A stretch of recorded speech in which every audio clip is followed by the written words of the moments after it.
Overcoming self-doubt, how to silence your inner critic. Imagine this. You're standing at the edge of an opportunity. Maybe it's a new career, a passion project, or a dream that you've held close for years. You can see the other side, the success, the fulfillment, the person you know you're capable of becoming, but something stops you. You hear a voice, faint at first, but growing louder. What if you fail? What makes you think you're good enough?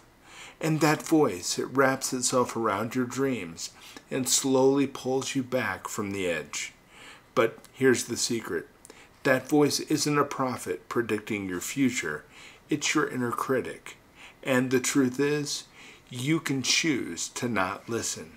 You can choose, starting today, to silence that voice. Let's talk about how. We all have that voice inside, the one that whispers, "You're not good enough. You can't do this," or "Why even try?" And it tends to show up when we're about to step into something new, when we're on the verge of growth. And this voice, our inner critic, is one of the biggest barriers between where we are now and where we want to be. It's cunning. It knows all our weak spots, all our insecurities, and it knows exactly when to strike. But what if I told you that you have the power to take control of that voice? You have the power to silence it. Now, self-doubt is a natural part of the human experience, but it doesn't have to define you. Think of it like this. Your inner critic is like a smoke alarm that goes off every time you cook a meal. It's overreacting. It senses heat, but there's no real fire. It's trying to protect you from failure, but in doing so, it's also holding you back from success. The question is, will you allow this overreaction to keep you stuck, or will you decide to press forward?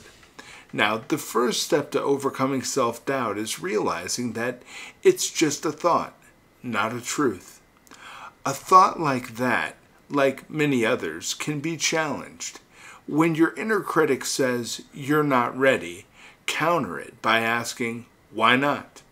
When it says you're going to fail, respond, failure is part of growth, and I'll learn from it. Too often we accept the voice of self-doubt as if it's carved in stone, when in reality, it's no more solid than a puff of smoke. Next, it's crucial to reframe your mindset. Consider this. Every single person who has achieved greatness had to fight through self-doubt at some point. Oprah Winfrey was told she wasn't fit for television. Michael Jordan was cut from his high school basketball team. These people weren't immune to doubt, but they didn't allow it to stop them. What they understood, and what I want you to understand, is that doubt is a sign that you're pushing your limits, and pushing your limits is the only way to grow. When you begin to see your inner critic not as an enemy, but as a challenge, a signal that you're about to do something that matters, you can transform your relationship with self-doubt. Instead of shrinking back from it, you can use it as fuel to propel you forward. It's like stepping into a gym and feeling the burn of a workout. Yes, it's uncomfortable, but that's how muscles grow. Likewise, stepping into discomfort is how you grow into your potential. Now, your dreams, the ones that you keep coming back to, the ones that are lingering around in your thoughts right now, they're not impossible. In fact, they are entirely within your reach.